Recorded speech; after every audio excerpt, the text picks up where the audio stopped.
so I'm just doing my face makeup now. I actually did a whole video on how I do my face makeup, so you can go ahead and watch it. I'm gonna put a little thingy up here. I think it's gonna be on this side. I'm going with this side. Let's see if that's the right side. But anyway, while I'm doing this, I just wanted to talk about how in college I was part of the American Chemical Society my last semester, but like I was actually an officer of it. And the years prior, I like would go to their events sometimes. I specifically started going to events because in my physical chemistry class, it was about quantum chemistry. Favorite class ever. Love that class so much. But the professor for the lab, I think it was, no, it wasn't the lab, it was the class. Every school sponsored event that we would go to, we would get 1% extra on our exam, and we can get up to 10% extra. So we go to 10 events. And the first exam, I was like, I don't have time for this. So I went to like 3 events. And like, I think I got a B+ on that exam. So I wasn't like super disappointed, but the professor, so he made us actually go to his office for him to grade our tests and give us the result in like real time. So you don't just like get the paper back and get your result. So you have to have like a full-blown conversation and try not to cry if you fail the exam. I cried a lot in that office. I didn't fail the exams, but I still cried a lot. I'm just a crier, okay? Anyway, so when he was grading my exam, he's like, why aren't you getting 10% extra? I'm like, well, I only went to 3 events. Are you kidding me? Like, I'm giving you guys free credit and you guys aren't going to these events? I'm like, yeah, you're right. You are completely right. So I started going to more events. Anyway, the whole point of me telling you all that was because I went to one event that the American Chemical Society had where they played Flubber. I think that was the name of the movie, Flubber. It was Robin Williams, and he was a scientist, and he made this like little green goo guy where it was actually like alive. And I can't really remember the whole plot of the movie, but I think it was something to do with like him getting fired, or I know that he was so busy with work that like he forgot his wife and their anniversary, you know, something like that. But that was such a fun movie to watch after learning some chemistry, because they talk about things where, you know, you're not really supposed to understand it. It's just supposed to be cool and like, oh, he's a cool scientist, you know? And you're sitting there like, oh, that's Gen Chem stuff. Like, it's so funny. And there's some things where it's like really advanced that, I mean, I couldn't understand it, but it was really cool to at least be able to like understand the premise of what was going on. And another one was The Theory of Everything. It was Stephen Hawking. Towards the beginning of the movie, he's walking past a lecture and they're talking about Schrodinger's equation, which is like a whole physical chemistry thing. And I was taking the class at that point and I watched the movie and I was like, oh my gosh, I know what they're talking about. And then he started walking past the classroom and I'm like, no, go back, I want to hear more. Cause like, I understand it. It's so fun. I love that happening. Understanding topics in movies, and not even just with chemistry. It could be with like biology, physics, and even past STEM. Like, I mean, I guess you could get a lot of engineering knowledge from shows, but yeah, just like history facts, those are really cool.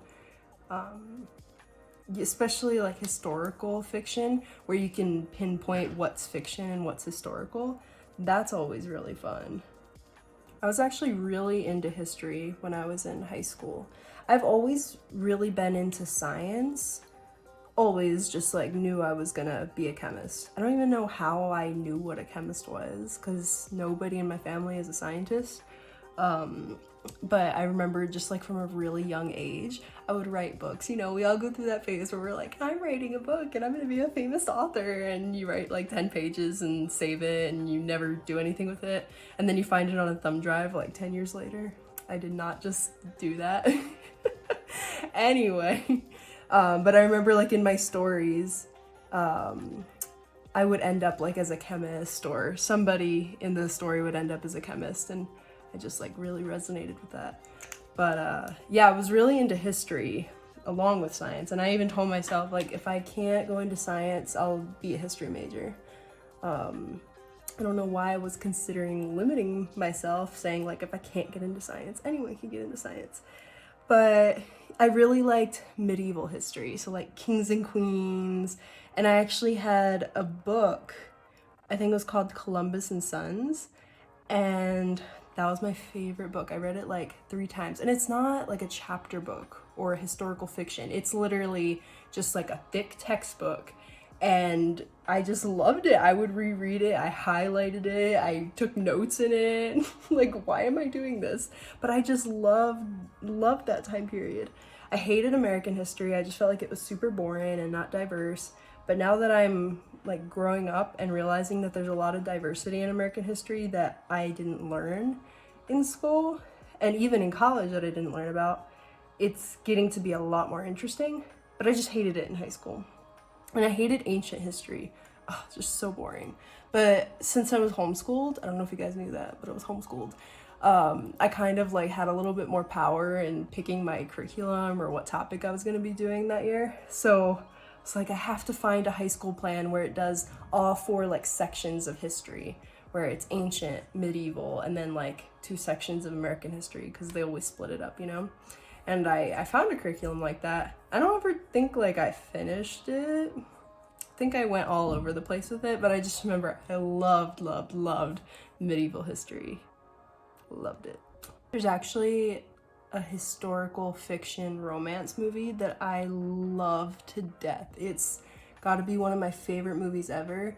It's Tristan and Isolde, and I think I watched it for the first time with my parents at my grandpa's house, because my grandpa had a basement, and so my whole family would like live in the basement for the week we were visiting, and there's a TV down there, and we would go through all their movies and like have fun watching them.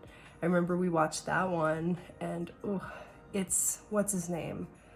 He's a brother, Franco, James Franco. Yes. And then my family, we got a cat a little while later, and we actually named him Tristan after the guy in the James Franco, you know? And yeah, I love that movie. It's very medieval, like forbidden love. Kind of like Romeo and Juliet, but I don't know, I was never like really into Romeo and Juliet. Maybe I was just very aware that it was kind of dumb, because it was these teenagers that met for a day and then decided they wanted to die for each other. I don't know. As a kid, I guess you find that interesting. But then you grow up and you're like, that's pretty ridiculous. This is just that blue that I put on my eyes, the one that's called Nirvana. Just putting it under here. Yeah, my interests have always been just all over the place. I couldn't even really pinpoint what I wanted to do. I just always knew like I wanted to major in chemistry, but I didn't know why. Like most people when they go into college, I feel like they have a career set in their mind. They're like, oh, I want to be an astronaut. I don't know why that randomly popped up. I want to be an astronaut, so I have to go to this school and do this thing. Or I want to be a doctor. Oh, well, I have to major in this and then go to med school, blah, blah, blah. But I never felt like I knew what I wanted my career to be. Because there's so many things you could do as a chemist, and I'm just like, I don't know. But I just know I want to major in chemistry.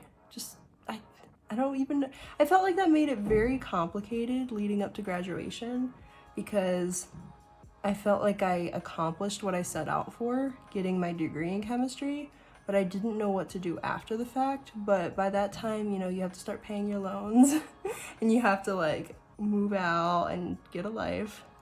And I ended up doing all that. I'm very happy about that, very thankful. But it was a tough process.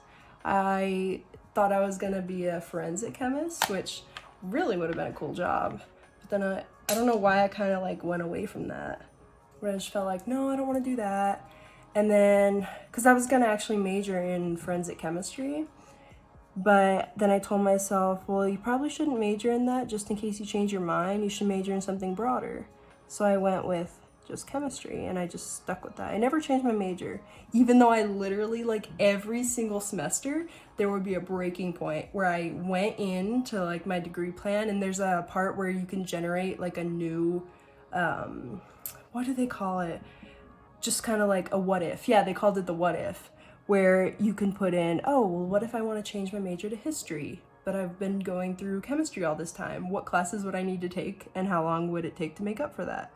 And I would do that generator so much because I would just like cry and cry, like, I don't want to do this, I don't want to get a degree in chemistry, it's too hard, blah blah blah.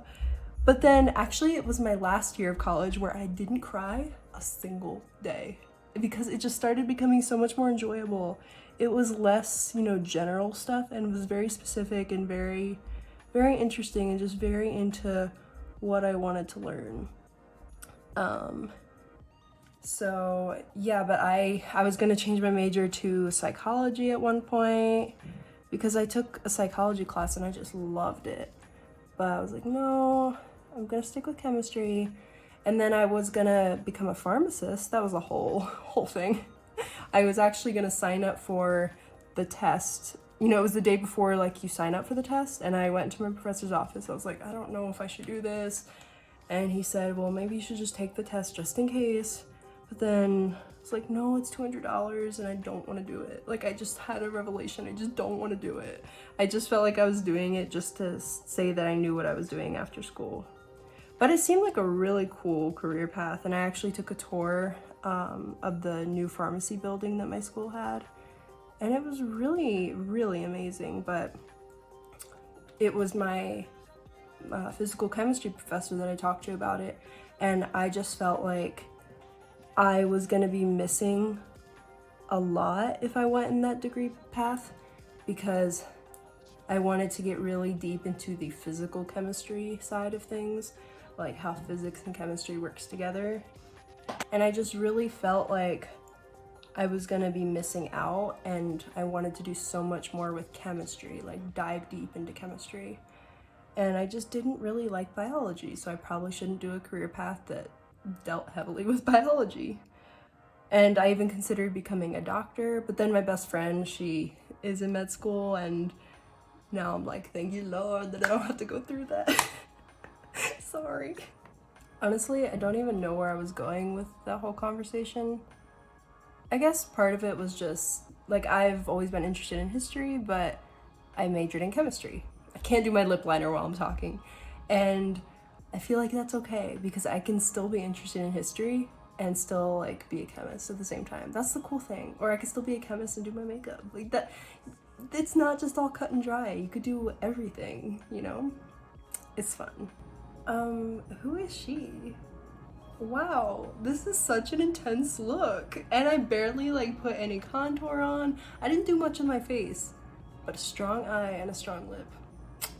I'm wearing my pajamas. I feel like I should dress up now. Like, this is, whew, I love this look. Wow.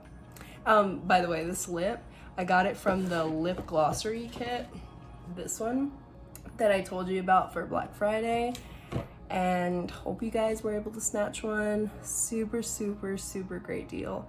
And it was this color right here. If you go to the video, okay, I'm gonna point it this side this time. Maybe I'll get it right at some point. But I'm gonna be putting it up here so you can go watch it. It's the one that was kind of like brown that I was talking about, and it's the glossy liquid lipstick, so it's not the matte one. The one I said I would never wear because it'll transfer. I'll wear it for the videos. There we go. Love this one. Doesn't have a name to it, but it's like the brown one, okay? Go to that video to figure it out. Anyway, this is the final look. I definitely need to go get dressed up and like do something fun with this look. I hope you guys liked it. Hope you guys liked the discussion about hydrofluoric acid and, you know, how you have to be super, super, super careful with it if you ever come into contact. And also, I feel like I went off on a crazy tangent talking about school and life and everything. And I'm kind of glad I did. Maybe I should do that more often, talk about my experience in school, and yeah. And I just realized my nails match my makeup. Brown, blue, and literally this is like my skin tone right here. I need to go back to the nail salon to go like get this color matched for foundation. Yes, love it. See you guys later and have a wonderful week. Bye.